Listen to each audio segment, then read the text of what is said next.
నమస్తే. ఎన్నో ఆధ్యాత్మిక విషయాలు మన ఛానల్లో మాట్లాడుతూనే ఉన్నాం. మనందరికీ సుపరిచితులు రాశి ఫలితాల ద్వారా, అలాగే ప్రత్యేకమైన పండగల గురించి చాలా చక్కటి వివరణ ఇస్తారు. చాలా మంది ఫాలోవర్స్ ఉన్నారు గురువు గారికి, చాలా బిజీగా ఉంటారు. మనందరికీ తండ్రి సమానులు, నాకు ఎంతో ఆప్తులని చెప్పొచ్చు రామశర్మ గారు. రామశర్మ గారి గురించి మీరు డైరెక్ట్ గా ఆయన్ని కలవాలి అనుకున్న, జాతకాలకు సంబంధించి, వాస్తుకు సంబంధించి, మరి ఏదైనా ఇతర ఆధ్యాత్మిక విషయాల గురించి మాట్లాడాలి అనుకుంటే స్క్రీన్ మీద కనపడే నెంబర్కి కాల్ చేయొచ్చు. గురువు గారు అపాయింట్మెంట్ లభిస్తుంది, చక్కగా వచ్చి మాట్లాడచ్చు. ఇక ఈ రోజు మనం దీపావళికి సంబంధించి ప్రత్యేకమైన కార్యక్రమాలు చేయబోతున్నాం. అంతేకాకుండా కార్తీక మాసంలో వచ్చే ప్రత్యేకమైన పండుగల గురించి కూడా మాట్లాడబోతున్నారు. ప్రతి వీడియోని మొదటి నుంచి చివరి వరకు చూడండి. ఎక్కడ మధ్యలో స్కిప్ చేసినా కూడా విషయం బోధపడదు. ఇక ధన త్రయోదశి గురించి గురువుగారి మాటల్లో తెలుసుకుందాం.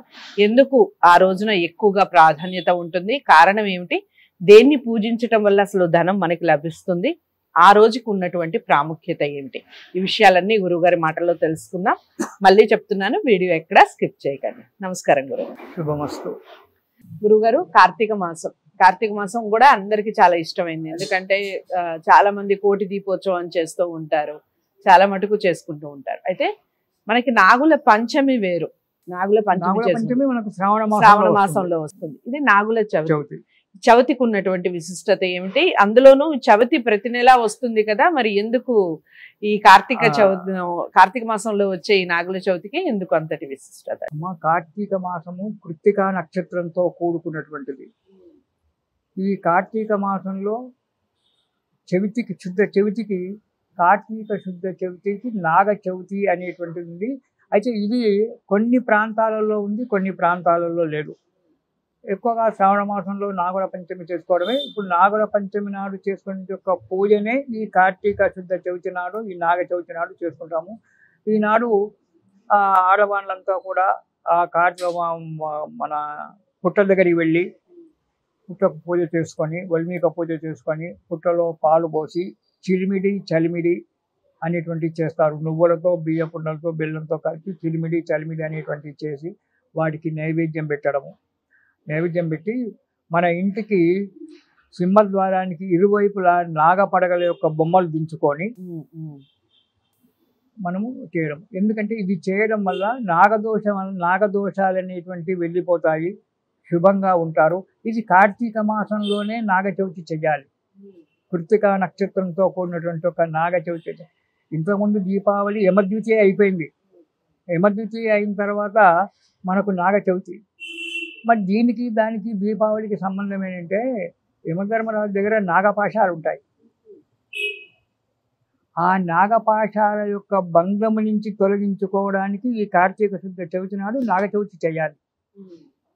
దీనివల్ల సర్పదోషాలు ఏవైతే ఉంటాయో అవి వెళ్ళిపోతాయి. సంతానం కానటువంటి యొక్క వాళ్ళకి సంతానం కావడము, వివాహము కానటువంటి వాడికి వివాహం కావడము, ఈ కుజదోషాలు, సర్పదోషాలు అని చెప్పి జాతకవేత్తలు చెప్తూ ఉంటాము. అలాంటి దోషాలు ఏమన్నా ఉంటాయి వెళ్ళిపోవడము, ఇవన్నీ కూడా ఉంటాయి. కాబట్టి ఈ నాగ చవితికి కార్తీక మాసంలో ప్రత్యేకమైన యొక్క విధానాన్ని ఏర్పరిచారు. ఇది కొందరు శ్రావణ మాసంలో చేసుకుంటారు, కొందరు కార్తీక మాసంలో చేస్తారు. అయితే నాగ చవితికి మాత్రం ప్రత్యేకంగా ఈ నాగపాశ బంధం అనేటువంటి తొలగిపోవడానికి కార్తీక మాసంలోనే దీపావళి తర్వాత, అంటే యమద్వితీయ తర్వాత చేసుకోవాల్సిన ఒక పండుగ ఇది. అందు గురించే నాగ చవితి కార్తీక మాసంలో చవితి నాడే చేసుకోవాలి. నాగపడగలకు పూజ చేసుకోవడము, చిలిమిడి పెట్టుకోవడము, నాగపడగలు మన ఇంటికి ద్వారానికి ఇరుపక్కల దిద్దుకోవడము, ఆ రోజు ఉపవాసం ఉండడము, పూజలు చేసుకోవడం, ఇదమ్మా నాగ చవితి. ఇది మనం చేసుకోవడం మంచిది. చాలా అంటే చాలా చక్కటి వివరణ. నాగుల చవితి ఎందుకు చేసుకోవాలి, దానికి ఉండేటువంటి ప్రాధాన్యత ఏమిటి, అది చేసుకోవటం వల్ల మనకి ఎలాంటి మేలు జరుగుతుంది, ఈ విషయాలన్నీ కూడా ఈ వీడియోలో తెలుసుకున్నాం. గురువు గారిని కలవాలి అనుకున్న, జాతకాలకు సంబంధించి, వాస్తుకు సంబంధించి, ఆధ్యాత్మికంగా ఎటువంటి విషయాల గురించి తెలుసుకోవాలి అనుకున్న స్క్రీన్ మీద కనపడే నెంబర్కి కాల్ చేయండి. తదుపరి వీడియోలో మళ్ళీ కలుసుకుందాం. తప్పకుండా వీడియోని లైక్ చేసి షేర్ చేయండి. నమస్తే.